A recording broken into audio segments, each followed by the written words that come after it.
This series presents information based in part on theory and conjecture. The producer's purpose is to suggest some possible explanations, but not necessarily the only ones, to the mysteries we will examine.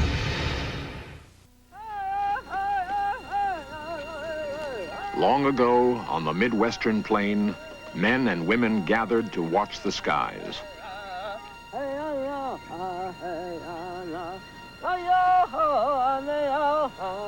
In a sacred ritual led by a priest of the sun, these people made the ultimate sacrifice.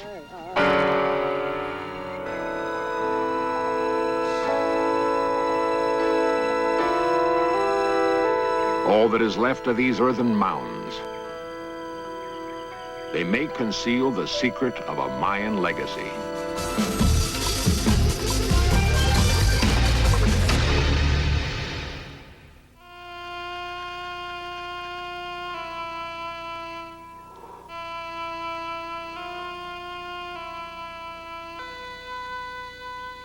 Long before the first explorers came to America, an extraordinary civilization arose in southern Illinois. The people had no metal tools, no written language. But their lives were ordered by a profound understanding of nature and the universe.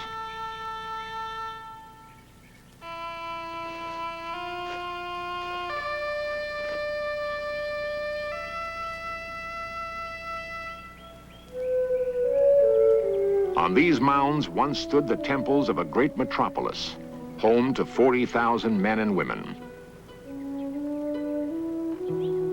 The Indians flourished for 500 years. Then they disappeared.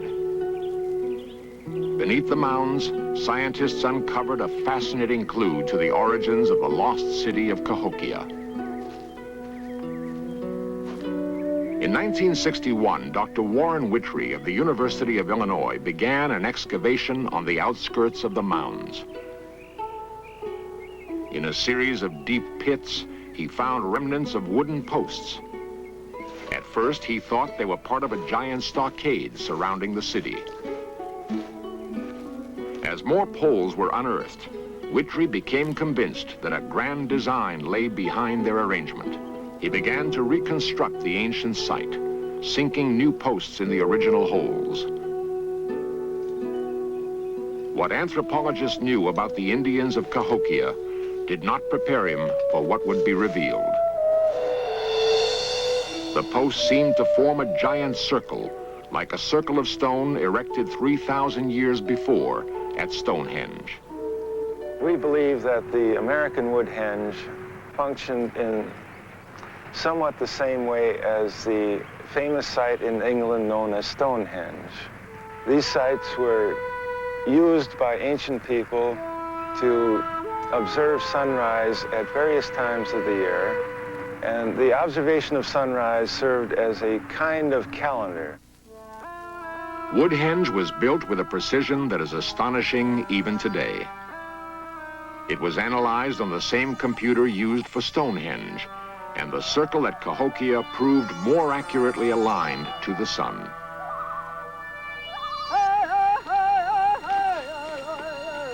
From Whittrey's discovery, anthropologists were able to reconstruct the pattern of Cahokian life. They found that here was a culture different from other tribes of North America. Their society revolved around a calendar that linked men on earth with the gods who ruled the skies. Before beginning any new enterprise, the people sought the guidance of the sun. Each morning, a priest of the sun went out to greet the dawn. Like the chiefs of other tribes, his power was absolute, for only a priest could communicate with the gods. Inside the mounds was evidence that the sun priest was even more powerful than other chiefs. His death carried great import for the whole of Cahokian society. A team of archaeologists made an astonishing discovery that set Cahokia apart.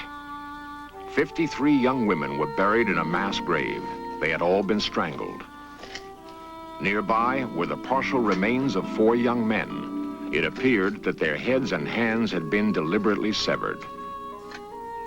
The key to these mysterious deaths lay in yet another tomb, where a priest had been buried with a hoard of possessions. The lavish burial told of men and women sacrificed to ensure their priest a safe journey to the gods.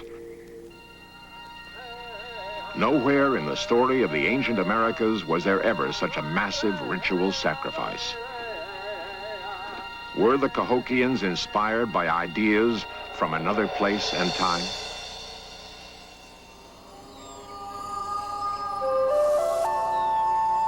Deep in the Mexican jungle at Teotihuacan, a remarkable culture whose religion required such sacrifices was flourishing by 500 AD. They were the Mayans. Their society was the most advanced on the entire continent. Their cities reveal a surprising knowledge of architecture and engineering. Their tower observatories map the skies as accurately as the telescopes of today. The Mayans developed the earliest written language and a system of mathematics and geometry that had no equal. While it is difficult to imagine a relationship between their culture and the early Indians of America, thousands of miles to the north, beneath the mounds, there may lie the connection between Cahokia and the ancient cities of Mexico. Dr. Witry explains. We have identified a tentative Cahokia yard, a unit of measurement that was used over and over again in even multiples. The Cahokia yard is nearly identical to the standard measurement used by the Mayans throughout their empire.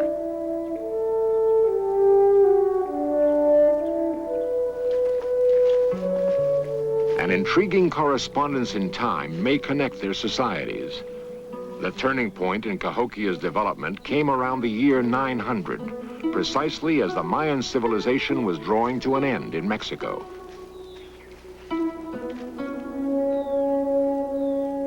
The Mayans have vanished. No one knows where they fled when their cities began to die. Do the similarities in religion and astronomy tell us the Mayans went far to the north? Could they have traveled 5,000 miles to the Indians of Cahokia with their ideas and culture intact? It's incredible to imagine that the ideas of one culture could be transferred across an entire continent in a single century. How can we account for the mysterious parallels that seem to exist? Was there a bridge between the jungle strongholds of the Mayans and the mounds in Illinois? We may find an answer in the southwestern desert that lies between them. 1,000 years ago, a desert tribe called Anasazi erected a city of stone towers unlike anything else seen in this country. The secret of these strange towers in Utah has eluded scientists for many centuries. If they were storehouses, why do they have windows? If they were watchtowers, why are the windows so small? Recently, an astronomer from the Smithsonian Institution has advanced a new theory. Dr. Ray Williamson thinks they were built to observe the heavens. What's particularly exciting about this room is that there are 3 sun alignments in it.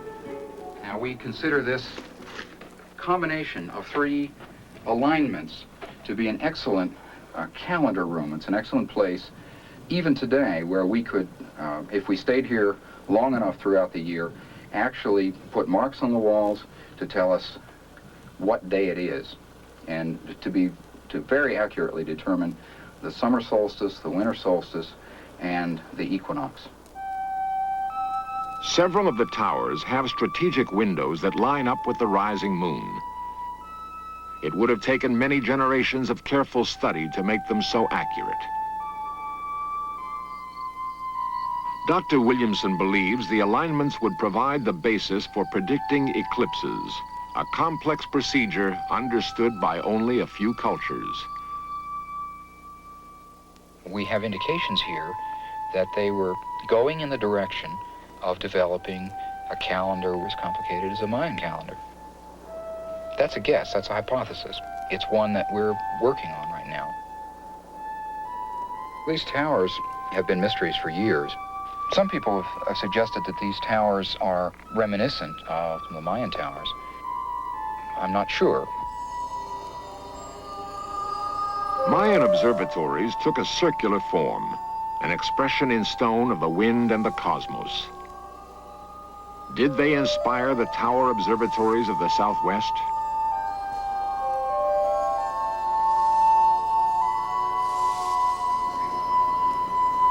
We found recently some small evidence of Mexican influence up in this area. And perhaps that's associated with the towers that are here. I don't know. I think they're still mysteries.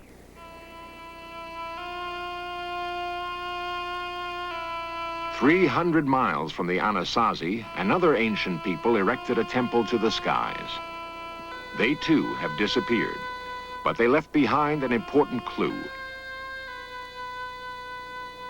The observatory at Casa Grande, Arizona, remains as evidence that these Indians sought to understand the universe.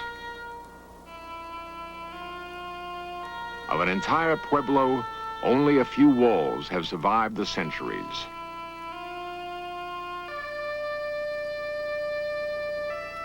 Despite the protection of its sheltering roof, the observatory may not last for another 50 years. The Hohokam Indians. Robert Hicks of the University of Arizona has been investigating Casa Grande. The alignments are very similar to Mayan astronomical alignments at the Caracol Observatory in Mexico. We find the same alignments here as we do in the Caracol, and we feel that there was an influence from Central America. We feel that a representative of this Mayan elite, somebody with a specialized knowledge about astronomy and also site planning, may have come up to direct the construction of this building. Most anthropologists do not accept this theory. But recently, scientists have uncovered new evidence that may redefine the extent of the Mayan legacy.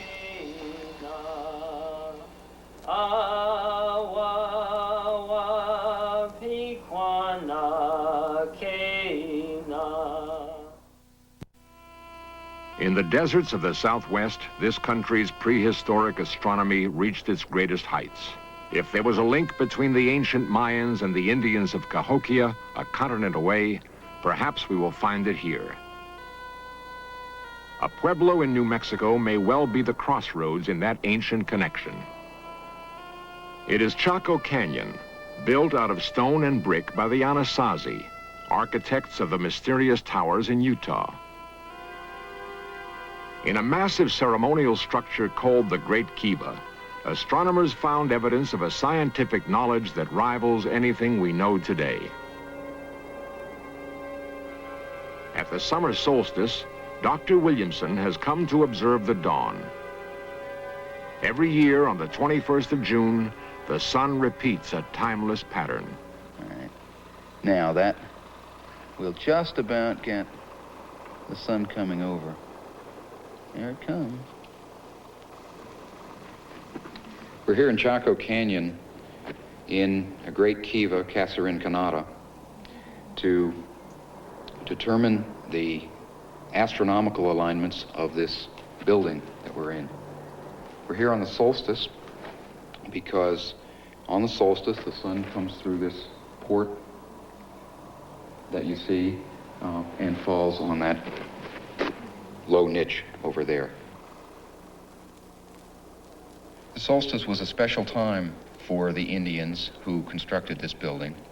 They needed to know when the solstice occurred to set their calendar.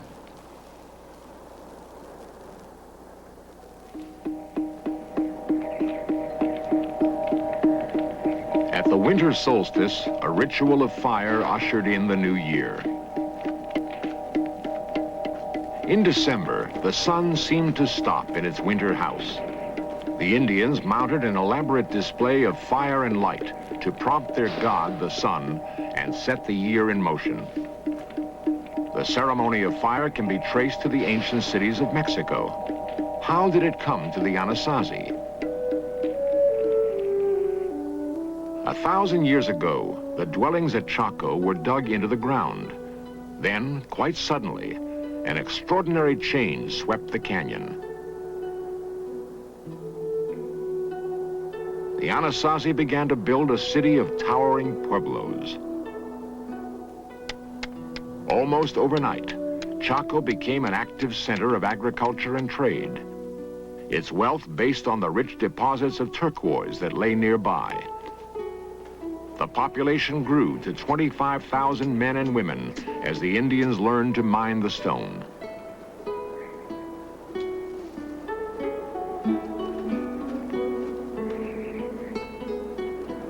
The turquoise attracted merchants from far away.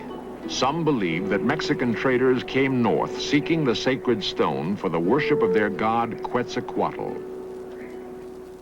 Turquoise is the godstone for Quetzalcoatl. It was also important to some of the other Mexican... Dr. Jonathan Raymond of Illinois State And again, University. if Quetzalcoatl is going to be properly served, he's got to have the turquoise that he demands. Mexico had turquoise, but not enough. The Southwest had abundant turquoise, and so the merchants of Quetzalcoatl and the other deity cults came out of North Mexico into the Southwest looking for turquoise. The merchants were men of high status called Pochteca, employed by the courts of Mexico to supply their temples with turquoise. To Chaco, they brought new crops, more productive corn. Was it simple trade or something more? For here were the peoples of two distant cultures speaking different languages. Did they achieve a deeper communication that reached beyond trade? Was information part of the exchange? At the head of the canyon, the Indians constructed an elaborate road system stretching for 300 miles. Was it built to welcome travelers from the south? Did the merchants also receive more than the sacred stone itself?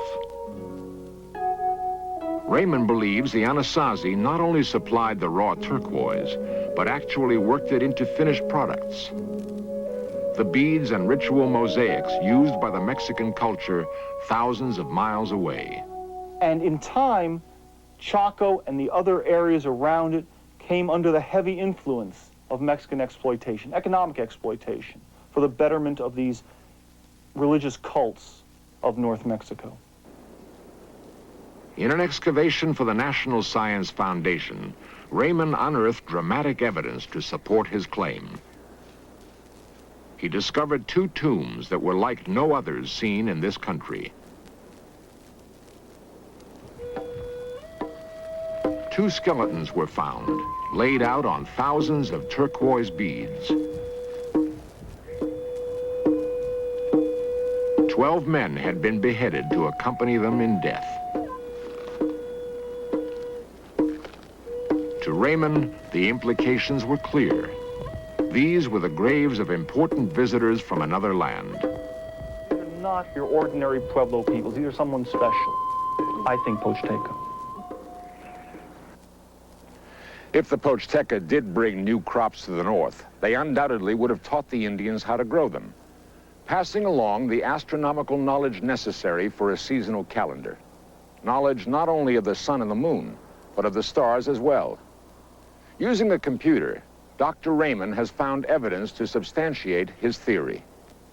What we think the Anasazi watched is based on what we know the historic Pueblos, like the Zuni and the Hopi, watched. We have good historic records for this. We know that they watched Orion. We know that they watched the Pleiades. We know that they watched the Gemini twins. If you take the stars that are used in the Southwest and the stars that are used in Mexico, we find that they are using many